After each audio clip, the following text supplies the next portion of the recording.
and good morning. Thank you. Good morning. Thank you all. Thanks for this wonderful opportunity. It's always a pleasure when I get a chance to speak to people. But recently I've been adding disclaimers in the front end of my presentation, so I am loud, I'm in your face, I mean no harm, my bark is much worse than my bite. Is that the correct way of saying that? And yes, I am very loud. So loud that when I go home, my wife of 21 years has to say, indoor voice. I know, I'm very sorry. I'm sorry. Just a little bit quick information about me. I did grow up in Southwest Philadelphia. I went to St. Barnabas Elementary School and then West Catholic High School when it was all boys. Then they had to merge with those girls, years ago, those girls. Then Cabrini, then Villanova, and Temple. All my degrees are in history. My bachelor's is in history, my Villanova master's is in history, and my Temple PhD is in history. And all throughout that time period, I always had this question over in my head, which was, what do I do with this thing? What do I do with this degree, right? I mean, universities have been around since the Middle Ages, and I think every student has pretty much asked themselves that question over the last several hundreds of years. And I didn't really know. I mean, I had some inkling, and so then in graduate school, actually I met Peter Abramo, the PA of Meapa. He wanted to have his initials go first, and I bounce around a lot, so I'm going to apologize for that. I should probably remove the table. But if you put the initials, P-A-A-M-E, and spell that out, that spells pay me. So no company in the world would hire another company called Pay Me. So in our 22 years of friendship, that's the only argument I've ever won. So it's Meapa. And so I've known Peter for several years. And I know, it's completely my fault. May I just bother you? I will bother almost everybody. Do you mind? Thank you. It doesn't matter which side you get to. Thank you. So Peter was in Temple. I was at Temple. And he graduated first. He's older than I am. So he graduated first and got a job doing market research. And I'm like, well, what is market research? What do I know? And he said, look, stop playing with kids. I've been teaching for a while. I have taught elementary school for 1 year, ran screaming from the building. Had no business being in a classroom with kids I could punt. Really not a good thing for me, really not a good thing. Found my way to high school, which was great. Seniors could handle my approach, and then eventually the college. And, well, college students. So I'm teaching, and Pete's like, look, stop being in the classroom. Let's go make some money and come out into the real world. And I said, okay, why not? I'm a big fan of always being comfortable, being uncomfortable. Later on in this workshop, I'll talk about the 20 traits and habits of successful people, and that's one of them. Being comfortable, being uncomfortable. Like, it's very uncomfortable presenting to a group of strangers. Not that any of you are strange, or maybe some of you are strange, I don't know. But I'm very comfortable being in front of people that I'm not familiar with. So I said, okay, so I did. I jumped ship, left the classroom, and went and interviewed doctors and healthcare practitioners for a couple years. One-on-one interviews, phone interviews, focus groups. And that's when the internet was just beginning to take off.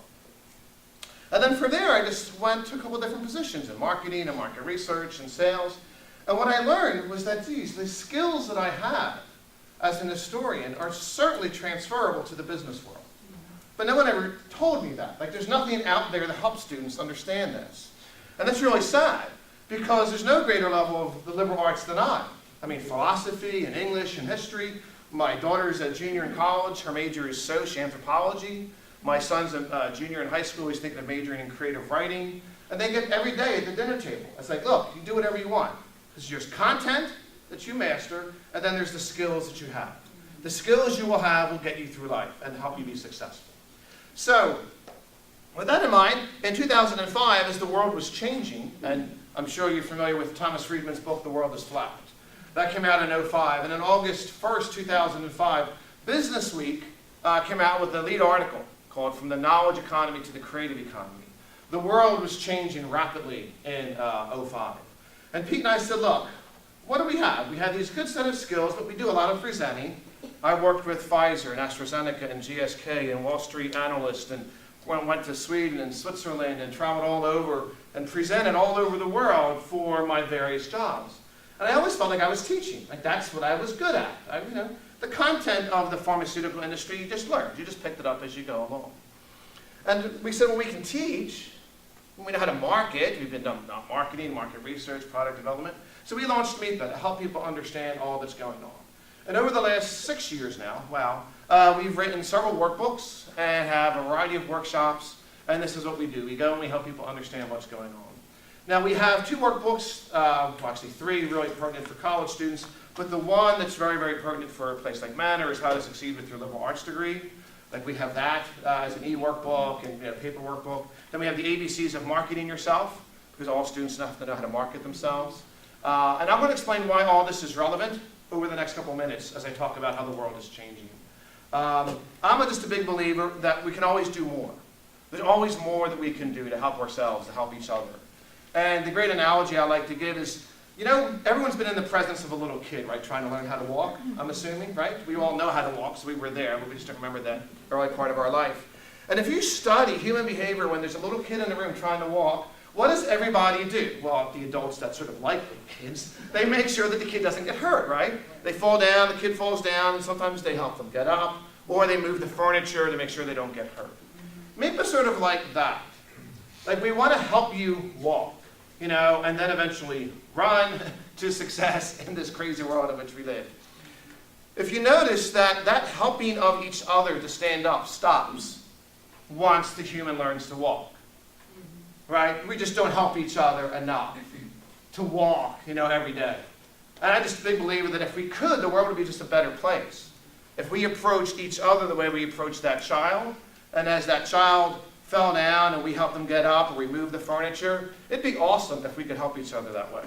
Now, we can help each other by sharing the knowledge and working off of each other's energy to make it, you know, the world a better place. And today, I'm going to talk about this platform called Ushadi. Ushadi is this Swahili word for witness or testament. And it's an amazing global effort to help people around the world that are in disaster situations. The world is changing, and there's a lot that we can do, not only to help ourselves, but to help the students. So the title of today's talk is Preparing Students for Their Future, Not Our Past. Now, I stole that from one of my favorite authors, Daniel Pink. Anybody know Daniel Pink? Okay, Daniel Pink has written 3 books. Can you name all 3? No. Oh, you just said you knew them. See, I'm the No, wrong answer. Next. The oral culture is killed by the library catalog upstairs. I just go enter Pink. Bing. That's great. He's written 3 books. In 1999, he wrote Free Agent Nation. Free Agent Nation was when he let the world know that about 30% of the U.S. workforce are free agents or consultants, and that trend keeps going up. In 2006 or 7, I forget, he wrote A Whole New Mind, which should be required reading for all of you. A Whole New Mind demonstrates very clearly how the world is shifting from left-brain technical expertise to right-brain creativity. And then last year he published Drive, What Really Motivates People, which is an okay book. It's not bad. There's better books on understanding what motivates people to success, which I'll talk about later. So that's the title of this talk, Helping Students Prepare for Their Future, Not Our Past. All too often, and I know the drill, and I've known and I've seen it, you know, too many people in various positions of authority have a vision of what the students need to understand. And it's based on the past, not the future. So I will give you umpteen reports and books. I'm basically just a vehicle by which the word gets spread out. So don't shoot me.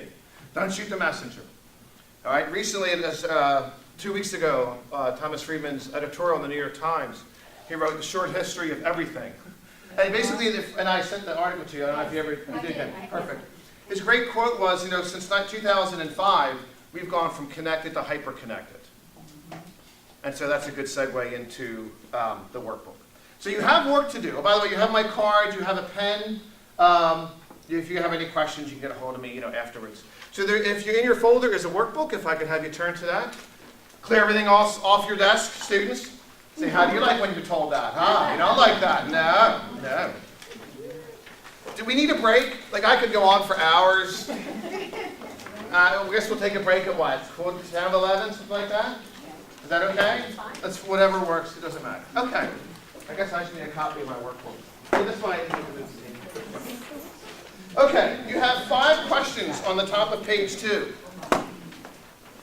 See how well you know them. I'll give you 2 minutes to answer them on the top of page 2.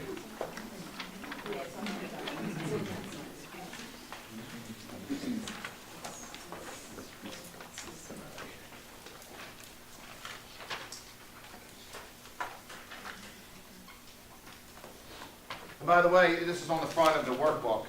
But if you go to meapa.com/manner, I set this webpage up for you guys. All the references here are going to be on the website for you, okay?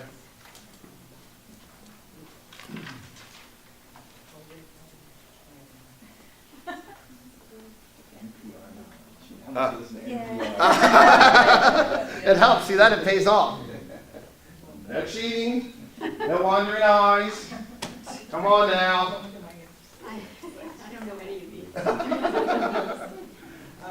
We just did a workshop at a major financial investment firm, which I won't name, and none of them got any. No one got all of them right, I don't think. And they were good. They were good spirited about it, you know. Who knows? Maybe some of you will get them all right here. We'll see. Okay. So number 1, what's the current global population? 6 billion. Actually, it's 6.9 billion and growing. So 7 billion. How many people around the world have internet access? 2 billion. 2 billion. So 2 billion out of the 7 billion have access. 10 years ago, how many had internet access? It's not a question. A couple 100,000. In 10 years' time, we've gone from basically from 0 to 2 billion. How many people around the world have a cell phone? This does vary, but generally you'll see 4 billion is pretty close. Yes. How many text messages were sent in 2010 everywhere around the world? No. See, you thought I could outsmart the question, didn't you? But you're all wrong. It's actually 5 trillion. 5 trillion. By 2015, it's expected to go to 8.5 billion in 4 years. My son does about 4 to 5,000 a month. Thank goodness for unlimited texting. How many text? All my students, because I still teach how they can text me. In fact, I want them to text me. Because they can never ever will they ever have the excuse of, I couldn't get a hold of you. I take that right off the board. First day of class, I say, guess what? You'll never be able to use that excuse. Next! You're not going to, no. Preparing them for their future, not our past. How many hours of video are uploaded to YouTube each hour? 45. 45 hours every hour times 24 hours in a day times 365. Now, some of you are saying, but that's a lot of junk. It doesn't matter that it's junk.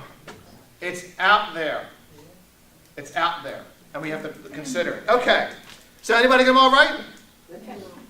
Almost? Pretty good. So, by the way, if you go on the Meapa site, I'm not going to, I can't touch this, right? That's fine. If you click on meapa.com /manner. Oh, with the smart pen. With a smart pen? Yeah. Oh, okay. And if you click in, this is a smart pen? Yep. And if you type manner and then quiz, whoops. It worked. There you go. I have 20 questions total for you. So many more like that. Can I go back? It's not calibrated. That's no big deal.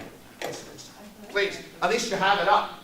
I've been in some places that are, quote, technically advanced, they don't have anything. Okay. So here's your manner, meapa.com /manner. So if you click on today's dynamics, that's where we're going to spend about the first hour or so, depending on how far we go here. I do want to refer to you real quick to the 2011 Horizon Report. Anyone familiar with that?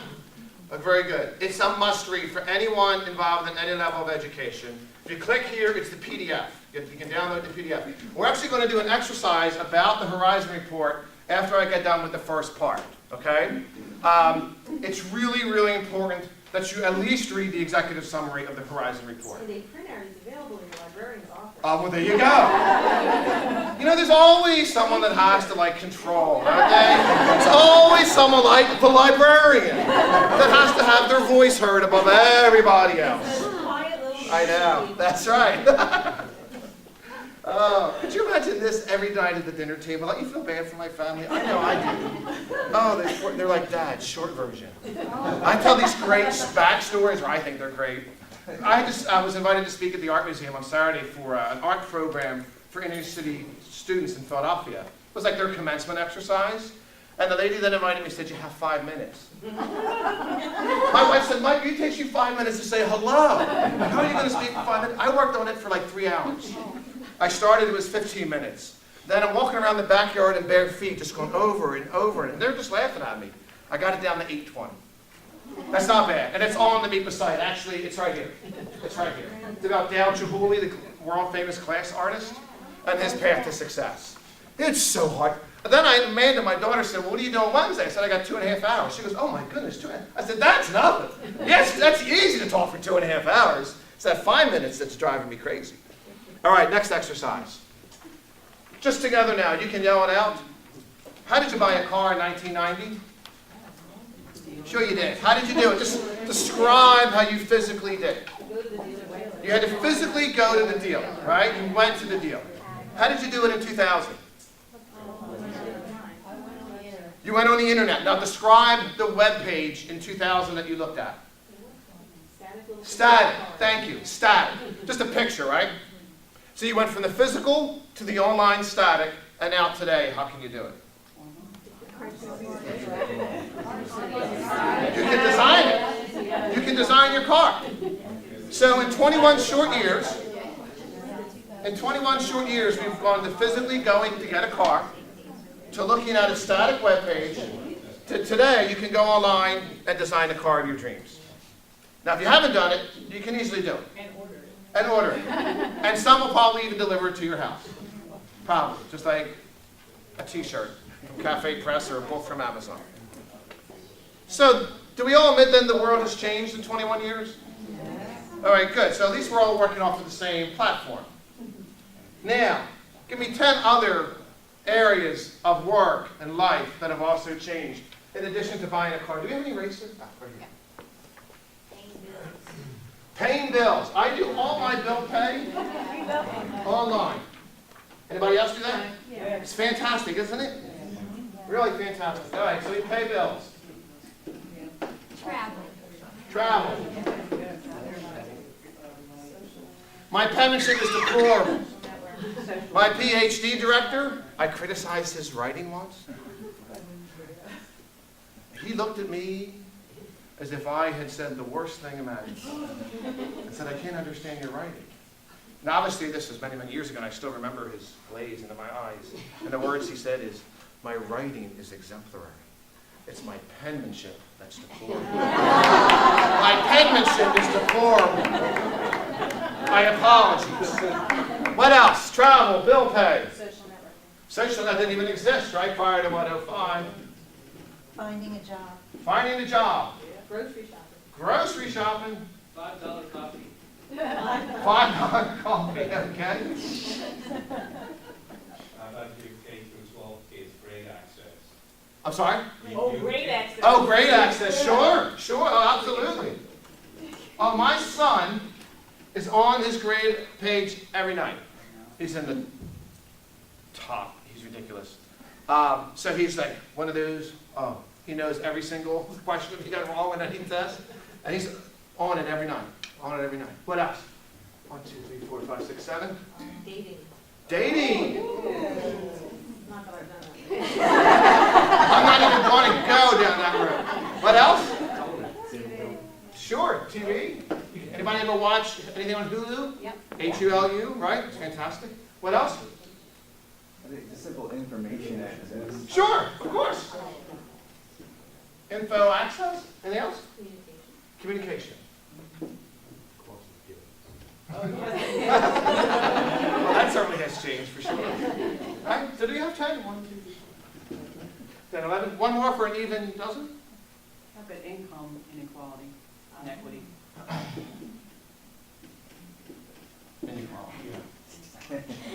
I was getting there. My brain's working faster than my hand. Sorry. Okay, you're right. Absolutely. All right. So, if we spend another 5 minutes, you could even get more and more things. Thank you for that. Great job. The world is changing. So I want to explain, using two triangles, how the world is changing. All right? And this is what you saw in Indianapolis, but now I have a lot more time to get into it. Now, when I do this, give me some leeway here. All right, so this isn't an exact science, but this is big picture. The one thing that I learned transferring from teaching to the corporate world is big picture is really important. And I didn't realize how important. I didn't even know it was a skill. I didn't even know what they were talking about. And then, I had to learn how to write an executive summary in a corporate style. Made a dissertation. I would write it. The first thing I submitted was like 20 pages. You just bang it out. How hard is that? And they're like, Michael, no, 1 page, you get 5 bullets. I'm like, oh, you're kidding me. They're like, no. Everything you wrote is called the appendix, because you're going to have 30 seconds in front of somebody. I'm like, okay. And I worked on it. You just work on it. That's all. So I'm going to explain the world by way of these two triangles. You can write this down. There's a lot more information about all this online. So let me go over here. Can everybody see if I'm over there? That's good. Okay, we have two triangles. I guess I'll put them both over here. All right, so the very first one is the larger point to the left and the point to the right. Now, in Indianapolis, we had no whiteboard. I know. So I had to literally do this. I had to do this. In front of like 90, higher ed people. Most were laughing. Not everybody, but most were laughing. So this is the first triangle. Now, this is something that's known as, very simply, in our terminology, the IER, or the information exchange rate. So to explain the information exchange rate, here's the definition. The amount of time it takes to spread information from point A to point B around the world. Doesn't matter what the information is, doesn't matter what 2 points there are around the globe. Now, to do this, I need everyone's input, because the benefit of being in a crowd of people my age is that you have the experience that I have. When I do this in front of 20-year-olds, they're like, huh? So it's a little bit easier with a crowd of people my age, so this will be fine. So go back 600 years ago. None of us were alive, I don't think. Some days I feel like that. What was invented that forever changed the way people communicated? Printing press. Hey, see, I love being with people. It's not a challenge. The students are like, I don't know. Papyrus? No!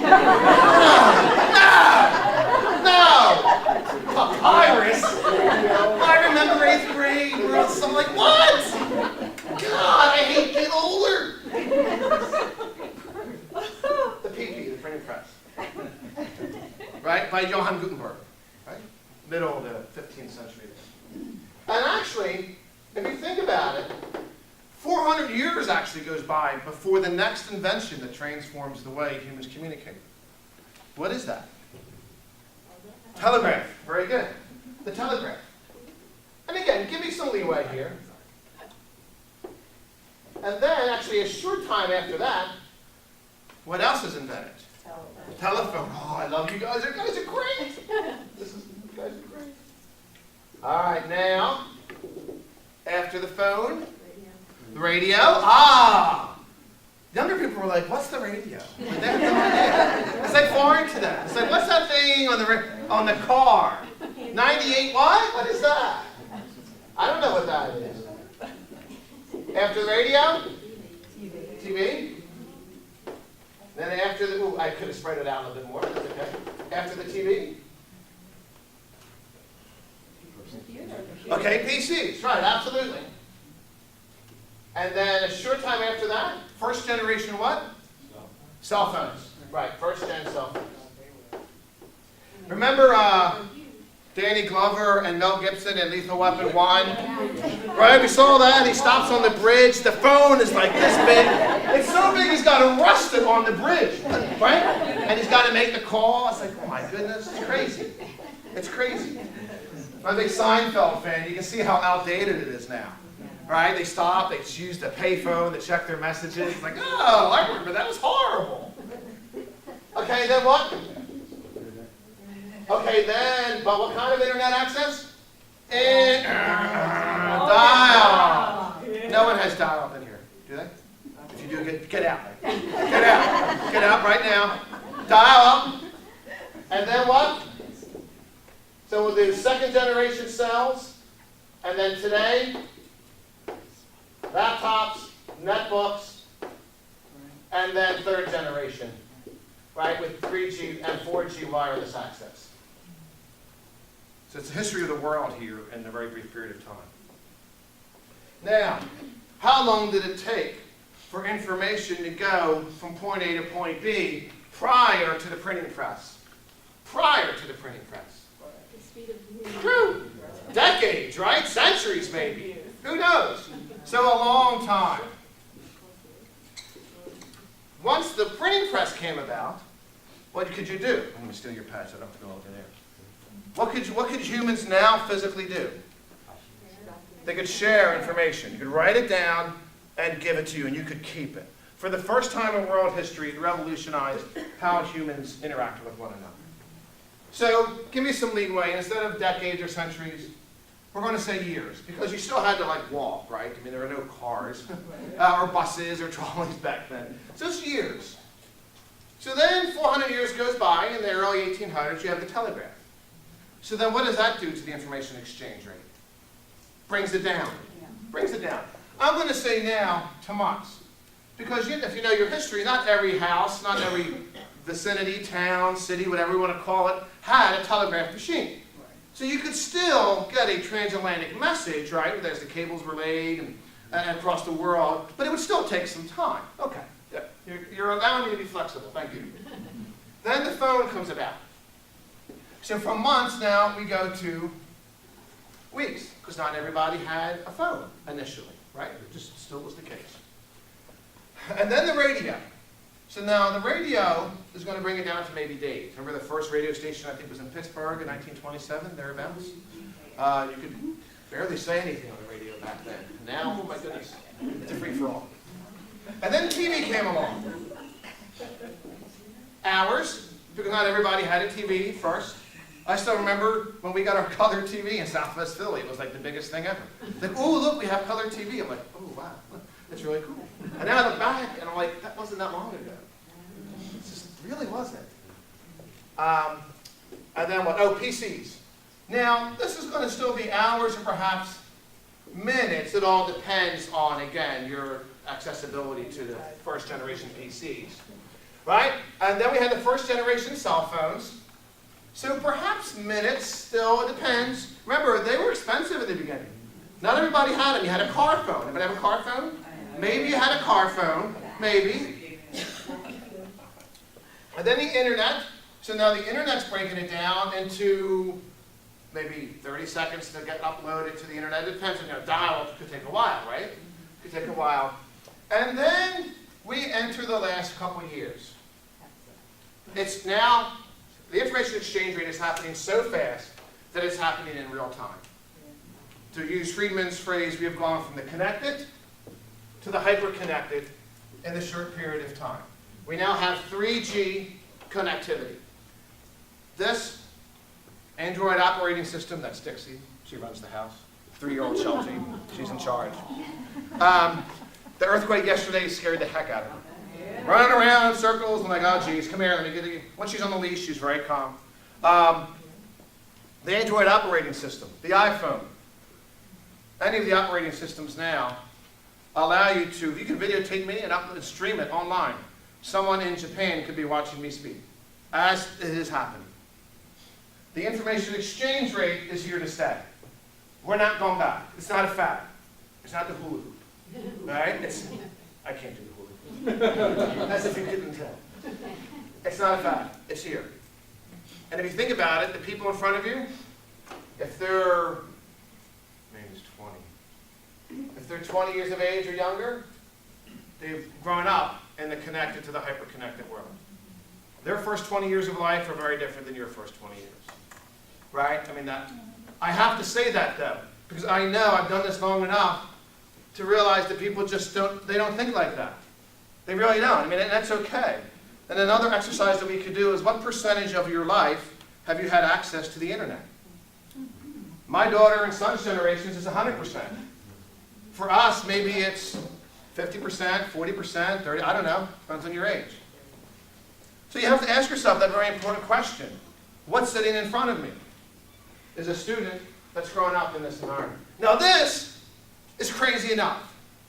We haven't even talked about implications yet. That's coming. I still have to do the opposite triangle. Does this make sense, the information exchange rate? So we're exchanging information faster than ever before. And everybody is doing it. How many people have access to the internet online? Or access to the internet online? To the internet, it's redundant. 2 billion. The UN says by 2050, the global population is going to go from about 7 billion currently to about 10 billion. By 2050, you're probably going to have 4 billion people online. Twice as many people online as now. Don't even pretend to think that any of us know what that's going to look like. We can't even comprehend what 4 billion online is going to do to how we interact with people. We're trying. There was an article in the Inquirer years ago, Philadelphia Inquirer, not the national one, Philadelphia one, and the author said, it's like drinking from a fire hydrant. And it is. And it's greatly impacted how we teach children, of all ages, of all ages. That's what our Horizon Report is so good. The Horizon Report's free. I don't get anything from promoting it.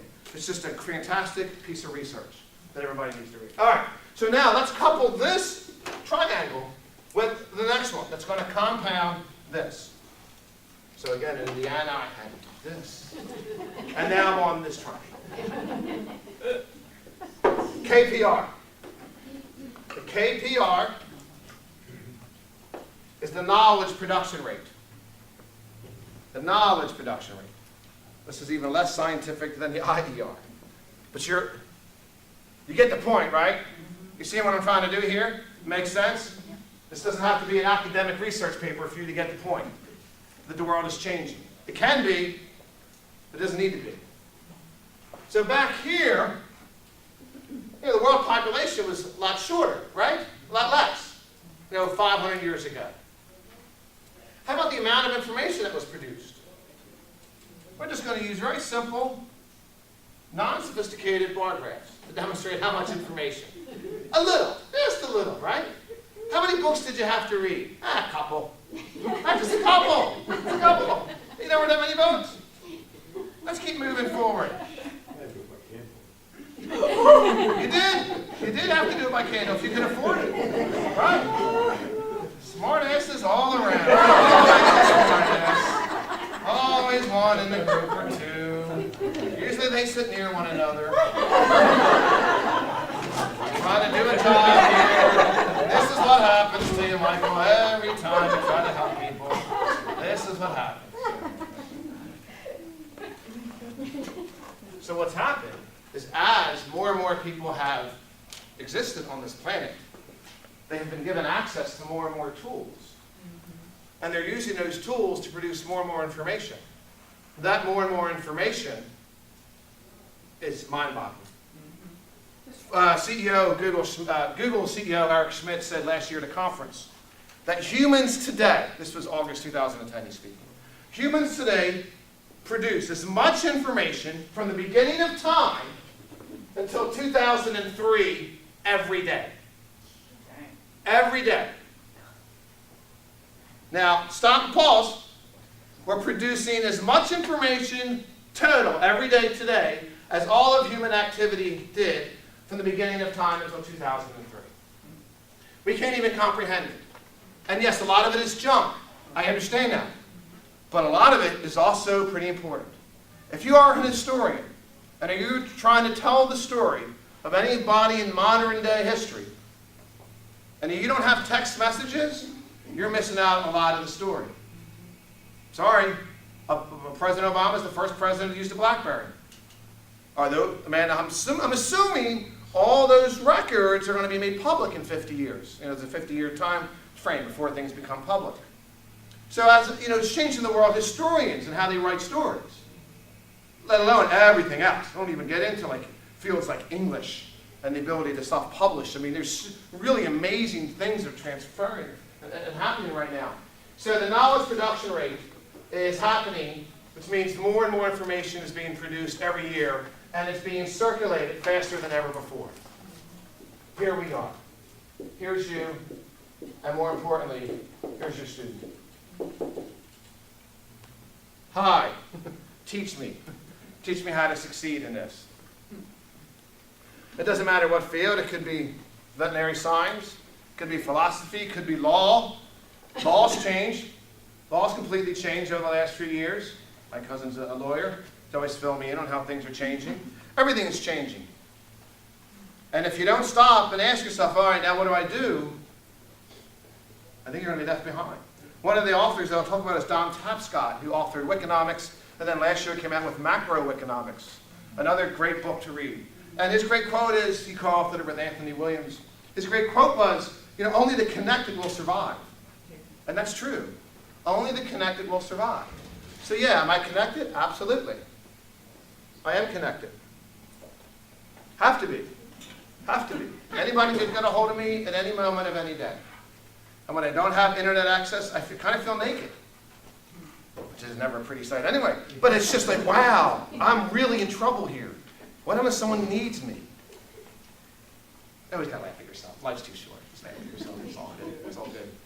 Does it make sense? We're all here. Anybody disagree with me? You just told me how the world has changed and all these things, and you're changing, so we're all here. I'm sure the world of admissions, I'm going to pick on, is it Jeff? The guy all the way in the back, poor Jeff. The world of admissions has changed, hasn't it? The way students apply to schools, the way you use the internet, social media. Do you have ads on Facebook? Sure, of course you do. Because now you can do customer segmentation and specific marketing, with different messages to different people. The world is changing. Any questions on that? Does it make sense? Okay. I want to go here. I want to make sure that I did not miss anything. Okay, what do we got here? Okay, so the information exchange rate, the knowledge production rate, the emergence of the creative economy. So the world in which we live in, let me talk about this now. Most people think we're still in the knowledge economy because of this. Because of this. The knowledge economy. Everybody producing. But they're wrong. I don't know, I'm stepping on toes here, but some schools have like knowledge economy, like strategic plans. That's gone. That's gone by the wayside. I know the problem is we're in the creative economy. The creative economy means this, and this is really important to understand, that these tools, used in conjunction with more and more people having access to the online environment, have allowed ordinary humans from all walks of life in all countries to produce, to create. And so what I'm going to do now is talk about the implications of that. And why is it happening? Yes, I want to talk about that. I want to talk about why it's happening, this very concept, and how it's happening. Make sense? We discussed what is happening. I want to talk about why and how it's happening. There are several authors here. These are all links to their books and their biographies and other kind of stuff. So if you go online, you can check it out. Alvin and Heidi Toffler. Anyone ever read anything by the Tofflers? Third Wave, Future Shock. In 2006, they published Revolutionary Wealth. Revolutionary Wealth, it's long, it's about 300 pages. It's an excellent read. My favorite part is what's called the adaptation to technology change curve. And you're not going to like this, but that's okay. Actually, I can erase this. Tofflers are great. They're, I think they're in their 80s now. They've been married for like 40, 50 years. They've written all their books together. Despite the tragedy of their only son, they were able to get Revolutionary Wealth out. They're an amazing team. I really respect them highly. I don't always agree with everything they say, but you have to really respect their labor of work over the years and helping people understand how to prepare for their future and not the past. So there's this speed to adaptation curve. And this is 100 miles an hour. And then you go to 90, 80, all the way down to 10. So basically, they looked at this. The Tofflers looked, now this is what us and me, but Peter and I put this together to help explain it to anybody in very quick terms or in very lengthy terms, something that's very flexible. So they're looking at the information exchange rate and the knowledge production rate. And they're now looking at entities They're looking at for-profit businesses, non-government organizations, families, churches, schools, the law, government, and they're saying, how do these entities, how are they adapting to this? And they said, well, you know what? The for-profit businesses, they're moving 100 miles an hour to stay up on top of things. You know what's fascinating? What's the next fastest entity that's keeping up, trying to keep up with all this? I didn't know this until I read it. It's actually NGOs, non-government organizations. Yeah, the UN, the World Bank, all those organizations. Fascinating stories of what's going on in those fields. How fast do you think schools are adapting? No, it's not that bad. Yeah, they're about 30 miles an hour. And using email to communicate with your students, that doesn't count. Sorry. People hate when I say that, but it doesn't count. It doesn't. Email, you know why? Who's using email? Who? You know how I get a, yeah, us old people are. If I want to get a hold of a student, I text them. Hey, call me about your assignment. Oh, God. He can text me. Yeah, absolutely. Because guess what? We're both here. Me, the teacher, you, the student. I will teach. I'm the adult. I will teach you how this game is played. What I really don't like is when people my age or older say, oh, I don't know. I can't. That phone, that confuses me. I don't like that. I remember bowling years ago when texting first came out, and all my friends were bowling, and somebody's kid was trying to text them, and they're like, I had the old flip phone, you know, remember the flip phones? Some of you probably still have it. And that's okay, I just got rid of mine. Thank goodness every 2 years you get a new phone, right? And they're like, how do I respond to this? I'm like, no. Put the ball down, and I'm going to teach you how to text right now. Don't be one of these dads that doesn't know how to use a little cell phone. This will not bite. It's not going to hurt you. You're not going to break the internet if you don't do something wrong. We are the adults. We are the adults, and we have to teach the students, this is how it's used. End of story. End of story. I know a lot of people disagree with me and don't like that, but I'm sorry. I work every day really hard to stay up on all this stuff, on top of all the other things I got to do. That's the first time I've even owned an Android operating system. And I just spent hours every night figuring out how to use it, how to download apps, how to move things, what tools can I use on it? How does it differ from the BlackBerry that I just had? That's my job. That's my job. Oh, Ren. It's being videotaped, so it would be nice. So, yeah, schools. By the way, law is down here. Now, but there's a reason for that. Don't get mad at me. Calm down, lawyer. Calm down. There's a reason. Because law needs time for things to unfold. Law is generally reactionary, isn't it? After things happen, then laws are written. Rarely is it ever proactive, and that makes sense. I just think schools should be up here. That's part of my life mission, is to look, schools, we got to rock and roll.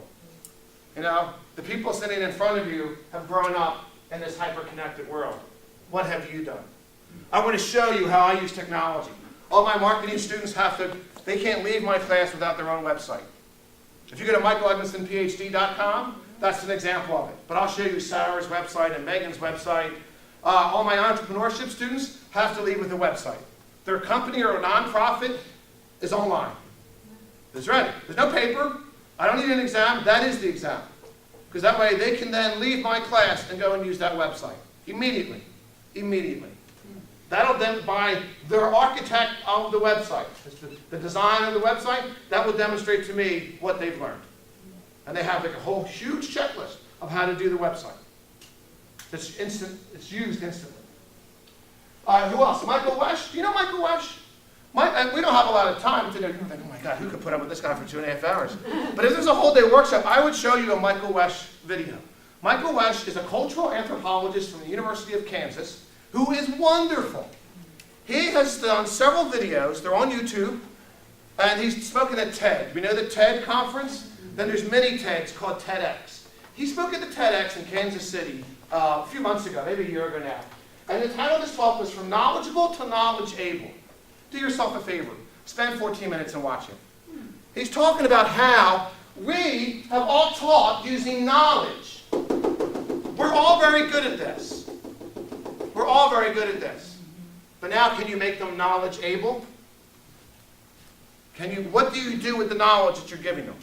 How do they apply it to the real world? How do they use it to succeed in this crazy environment? How? Friedman's article from August 13th said, look, to stay or get into the middle class, you need to work harder, you got to work smarter, and you have to adapt all the time. So everything that we do needs to help them succeed. Again, no greater lover of liberal arts than I. Some people mistake me and think I'm saying get rid of history and no. No. Have all those classes and offer more of them, in fact. Some schools are doing away with liberal arts, which is a train wreck. Don't do that. Add them, and then leverage the skills.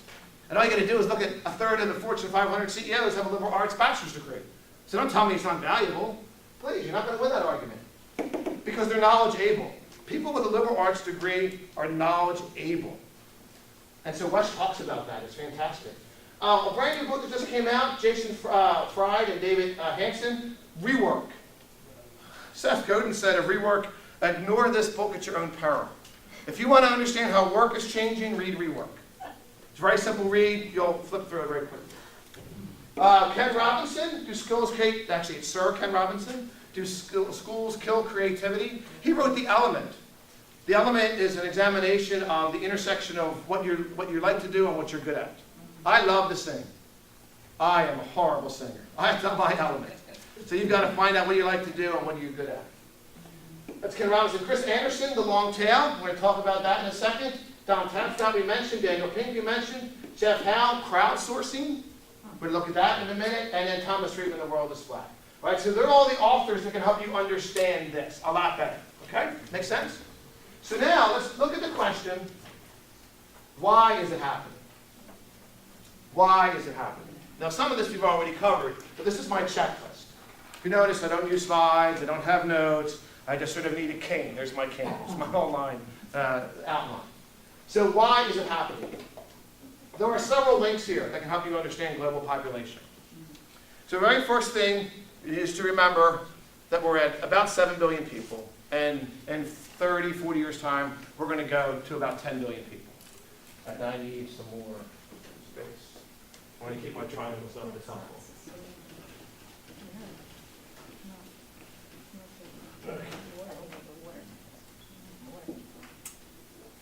So we're at 7 billion, and we're going to go to 10. Now, how many have internet access? 2 billion. So 2 billion, and that's going to go up to around 4 billion. 2 to 4. So more and more people have access to all these tools all over the world. So the next question we have to ask ourselves is what percentage of internet penetration does each country have? That's really an important question to ask ourselves. You want to go to internetworldstats.com. I'm just going to flip up an important table for you real quick, and it should be my current link.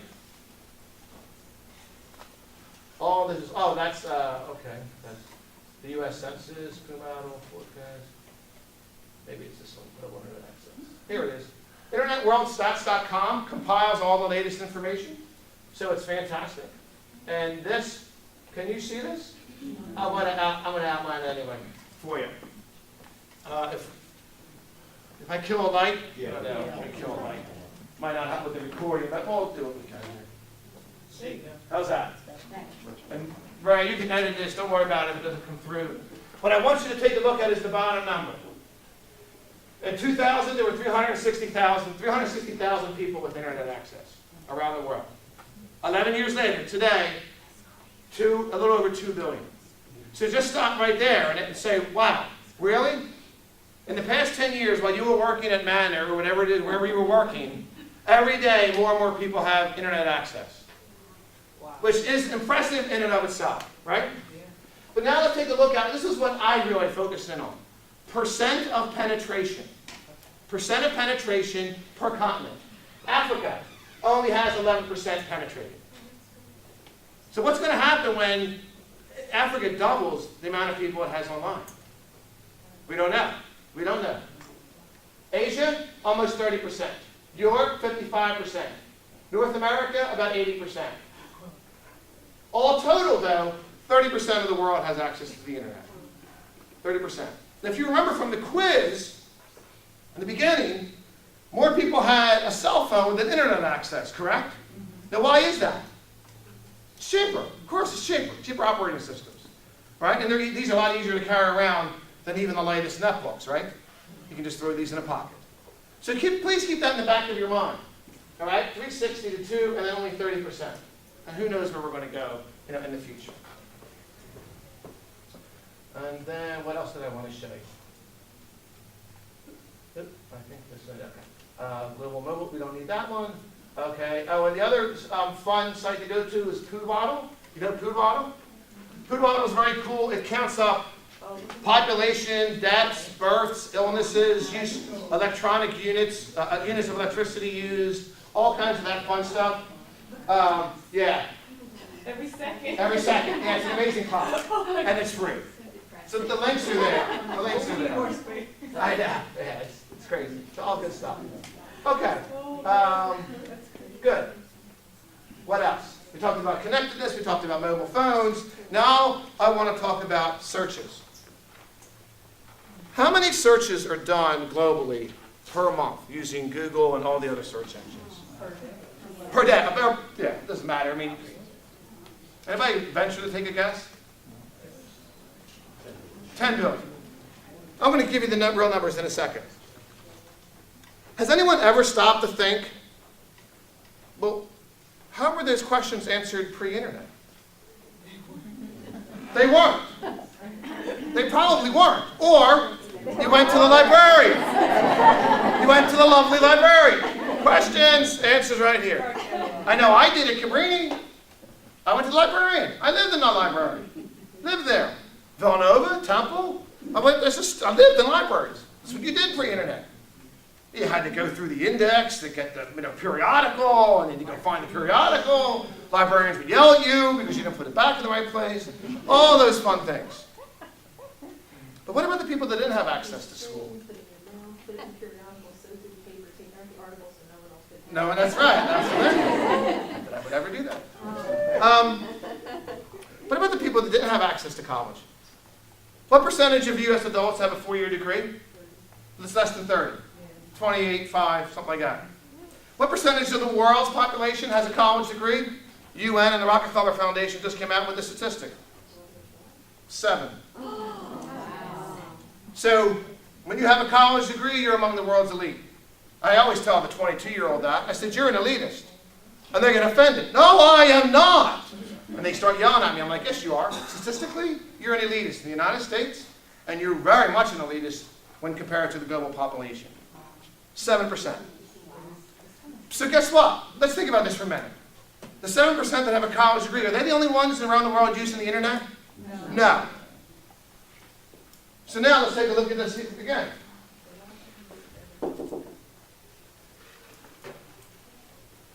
I have people without formal degrees learning, don't I? They're learning all the time. Let's get back to this. I'll give you the statistics of search engines. Oh, of course it's not there. It's actually 11 billion for the month. It's 11 billion, and Google's got like 70% of it. Billion searches. Month to search, search, search, search. How many people use the Google search on a weekly basis? Okay. So the next time you use it, I want you to stop yourself and ask yourself, geez, how did I get this information prior to this? Do you have to pay to use Google? No, it's all free. No, you might have to look at ads.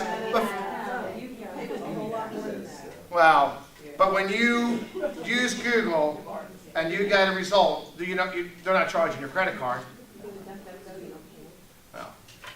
You don't have to give them any money for this information. Right? It's all free. So when I get in front of university faculty members, and they really don't like what I'm about to say, but I got to be the one to say it. The information that we provide in a classroom, for the most part, before you yell at me, for the most part, is available online for free. Oh, Well, thank you. People get mad at me. Well, it is the truth, but it's like people, I got like 6 heads when I say this. That's what I look That's for. right. Well, it is, but here's the deal. So, when that student comes to your class and says, why do I need you? Well, could you hit the backlights, please? Thank you. Why do I need to be here? The emphasis is not on the content, it's how to use it. But I still get the strangest looks when I talk about this. And people think, oh, Michael, no, you have no idea how important I am, Michael. All right, you're all very important, okay? You're all very important, yes. Hands down, the most important people I've ever had to meet. Okay, do you feel good about yourself now? All right, how's that? Are we good? I say this, part jokingly, part serious, because we have to emphasize, we have to prepare students for their future, how to use what it is that we are teaching them. Because they already have access to everything they need online. They don't need you. They don't need you for content. They don't. And I tell my students all the time, you don't need me for content. I've completely re-engineered how I teach my classes. I don't lecture anymore. I have a series of books that they have to read, and then we come in and we discuss them. Because you can't discuss online. Yeah, you can video chat and all that stuff. But my value comes in growing you on how you got information from your reading. You read it. The stuff that's in the book is going to be in my lecture notes, my transparencies, writing on the board, my PowerPoint slides. Get rid of all PowerPoint slides that have text only on them. When we teach all these workshops, no one is allowed to use a PowerPoint slide with just words on it. Sorry. That information is in the reading. Read it, come in, and we're going to talk about it. We got to talk in class? Damn right you got to talk about it. Everybody talks in every class. That's my rule. Every class, everybody talks. When I was at one university, and again, I don't want to name it, the students were amazed that A, I knew their name, and B, that I called on them in every class. They were like shell-shocked. They're like, well, usually we just sit and take notes, or we're playing on Facebook. Sure. And you know why they're on Facebook? Or why they're texting with their friends? Because they're not engaged with the class. That's our job, to get them engaged.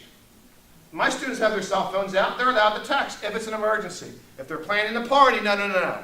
But if mom or dad or their aunt or uncle needs them, that's fine. I've been teaching for 20 years. I know people are, going through divorces, people are dying of cancer. I mean, I've had everything imaginable come my way. And now I don't want them to miss something important. Does people take advantage of it? Probably, but not very often. Because once you're using the text, I'll say, oh, who you text? Oh, I got to text my mom about, okay. Who you text? I'm texting, what's your name? Beverly, we're going out drinking tonight. No, you're not. I know. Everybody's saying, where are we going? Where are we going?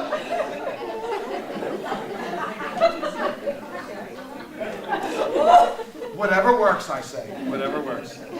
We have to teach them what to do with the material. We have to. We don't have a choice. Okay, the statistics. The last thing I will leave you with in this section is, have you heard of the Pew Foundation, PEW? They have wonderful reports about what's going on. There's a link to a social networking report that you should read. I think it's extremely valuable. All right, now the last thing we're going to talk about before the break, right? Oh, that's just perfect timing, is what is the result, how has our world changed? Now, I don't know if there's room, I don't know, anywhere to take notes on any of this stuff. But I'm going to draw a few things out. I'm going to quickly go through some more terms. Feel free again to ask questions. And Mike. Okay.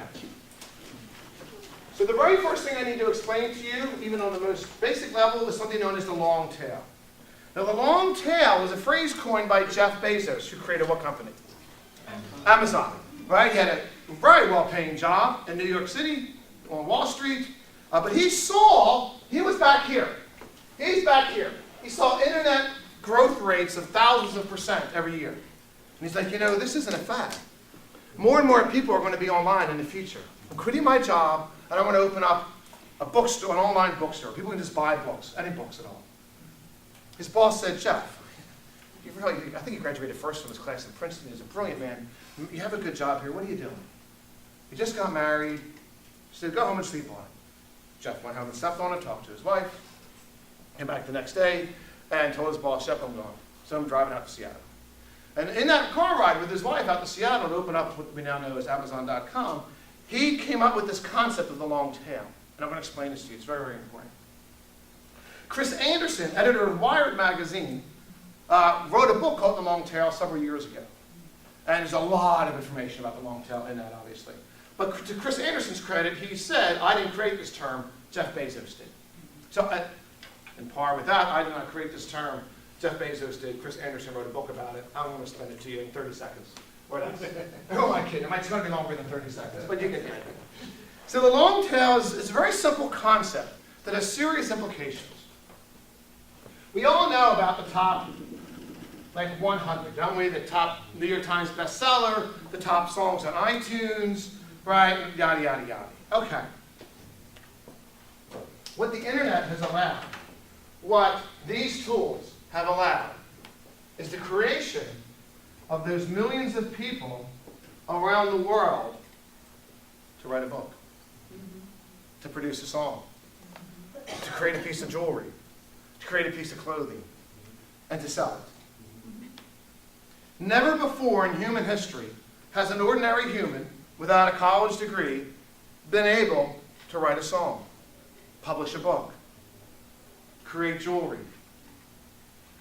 create clothing, and sell it to a global audience. They could sell it in a local flea market, sure, of course. The world was built on that local commerce. But since 2005, really, all the tools I'm going to mention in a second have really been born 05 to the present. Humans, 2 billion people, and not all of them yet, but probably in 10, 20, 30, 40 years, we're going to have a lot more people involved in this. People from all walks of life are using Lulu, LULU.com, to write a book. All of you can go home, start writing, go to lulu.com, upload your file, and start selling it. I don't make any money off of any of this. I'm just here talking about the tools that are available. It costs you nothing. If you want a hard copy of the book, it costs you $8, $10, whatever it costs to have the book produced once. Get a color cover, customize the cover, you can edit the inside as often as you wish, and you can start selling. You have jewelry. I wear no jewelry. I just don't like jewelry. I don't like it on me. It bothers me. A lot of people do though. Etsy.com. How about Cafe Press? Are we familiar with Cafe Press? Go to Cafe Press.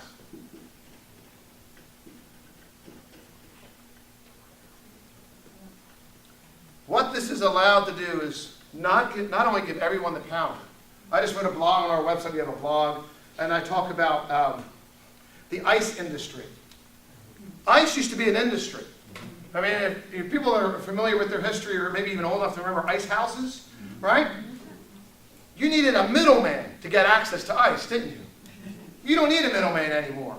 You have an automatic ice maker in your freezer, and when it breaks like me and you don't fix it, you have to get the ice trays, and my kids are still laughing at me every day because use the ice trays.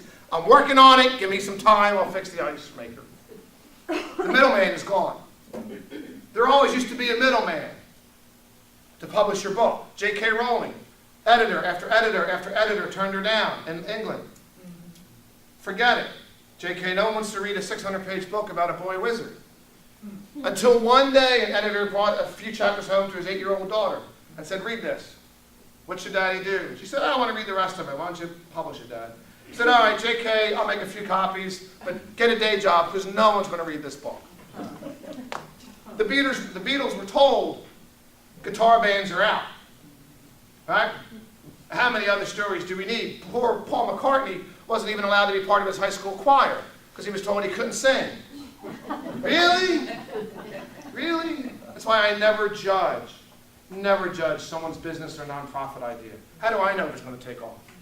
What I will evaluate, though, is your ability to present a compelling argument for it. That's different than the idea itself. I wanted to share something very, very quickly. Fire away. My niece started at the University of Richmond last week, and she was originally turned down.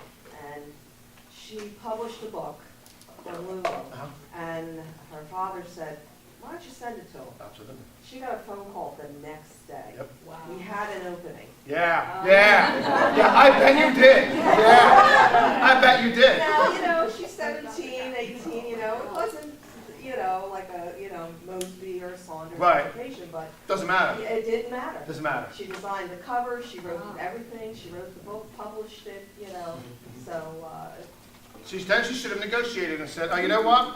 I've already chosen another school. What do you have to offer me? That's what I would have done. What, you think you're the only school that I can go to? I think it was like scholarship, you know. Yeah, good. Yeah, that- Absolutely. And it came from the dean. Good. Good for her. Good for her. So there's nobody in your way anymore. I always go, when I do a whole workshop on these tools, and I always give you the quote from, was it Henry David Thoreau, that said that most men leave lives of quiet desperation and go to the grave with the song still in them. Most people are unhappy at their jobs. We know this. All the research indicates it. Not all of you. All of you are very happy at Manor College. But we know that most men leave lives of quiet desperation and go to the grave with the song still in them. That doesn't have to happen anymore. It doesn't mean you're going to be a best-selling author, but it means that your dream can come true. You want to write a book? Go. The only thing in your way is you now. People really don't like that message. They really don't like it. But I'm not making it up. A perfect example. You have an opportunity to go write a book? Go. Oh, but I won't be a New York Times bestseller. So what? If you add up all of the bestsellers, they're going to equal X. If you add up the long tail, which is the billions of people around the world buying your one book, your one song, your piece of jewelry. Maybe I want to write a book with my wife called The Adventures of Dixie or Sheltie. And I will get you, I guarantee there's one Sheltie lover out there and we'll sell the book to. Now we can't retire on it, but I can commoditize it. I can start selling it.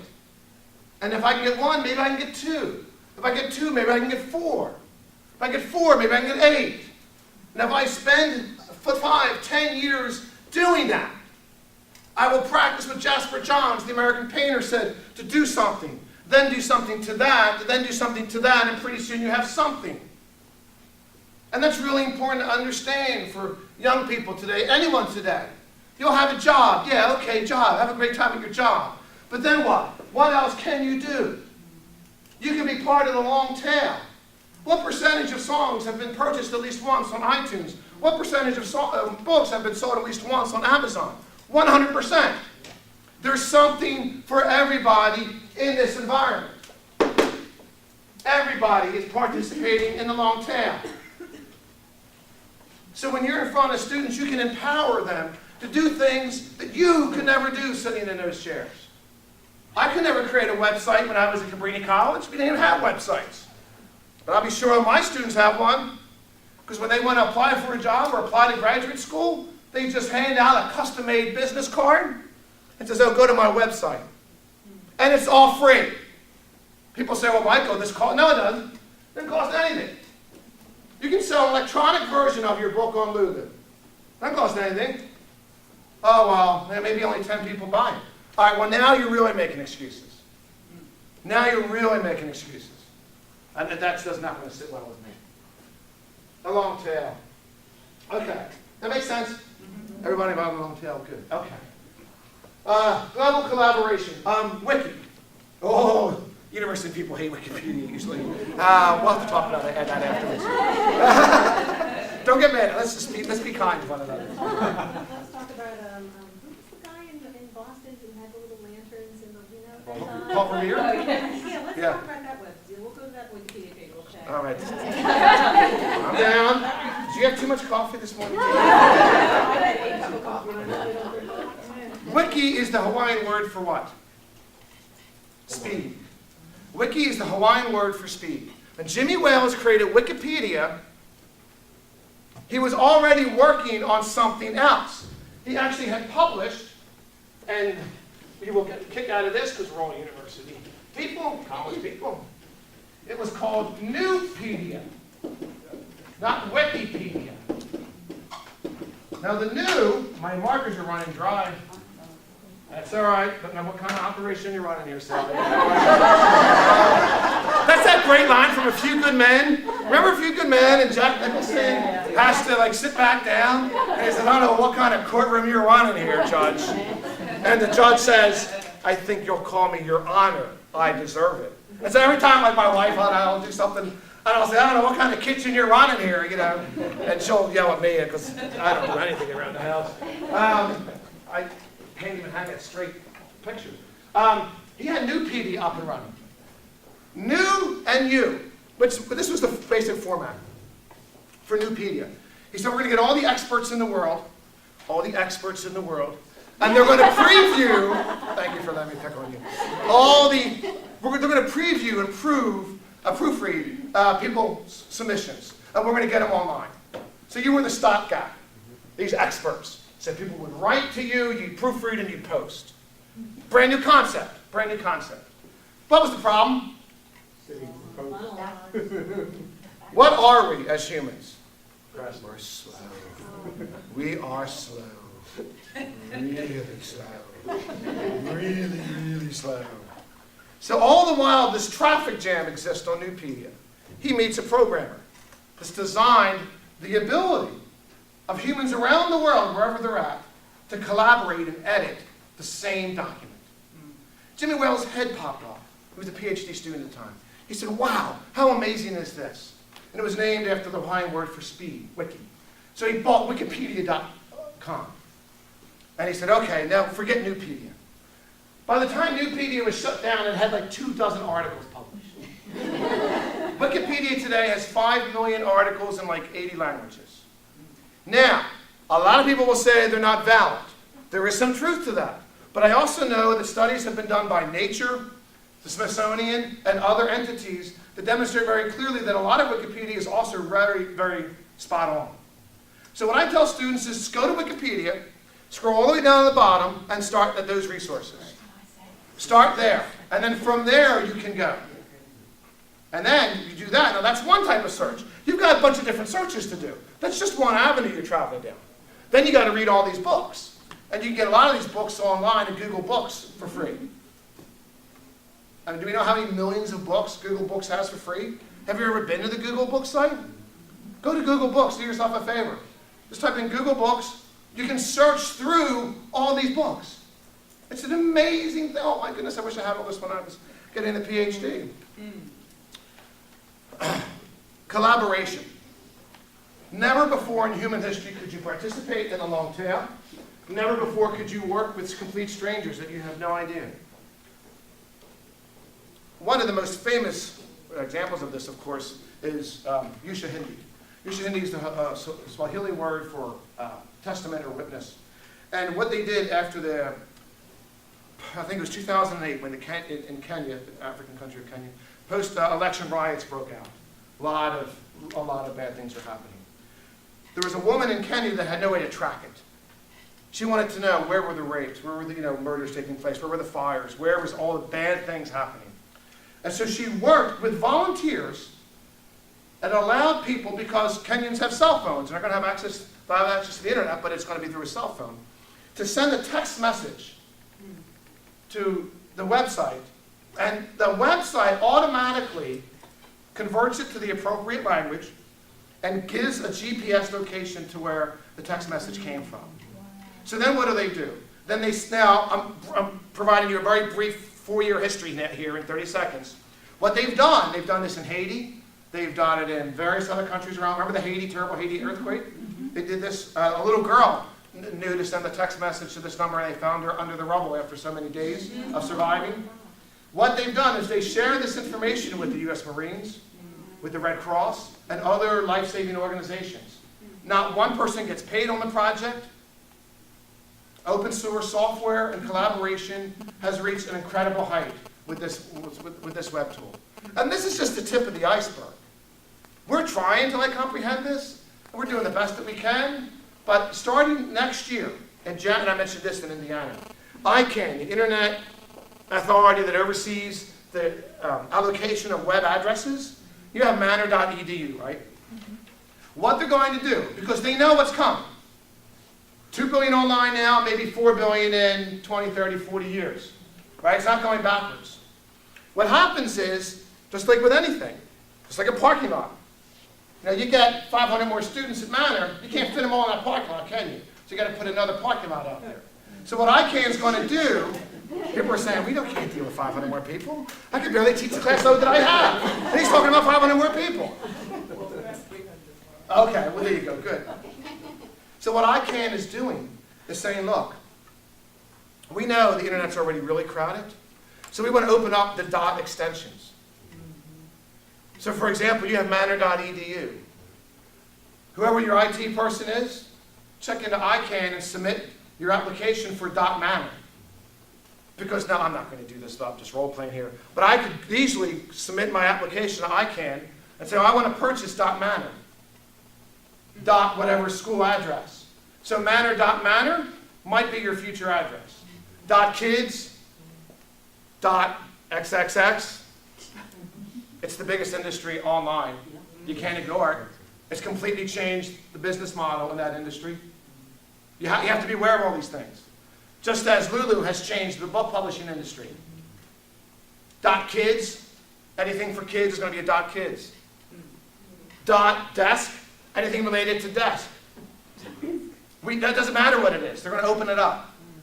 There's already billions of websites, and every website has web pages. There's hundreds of billions of web pages. We don't know what it's going to look like in 10, 20 years. So that's really important to understand. That this can't get any faster. More people can participate in it, though, and this will only continue to grow. And so will more collaborative projects. Other applications, open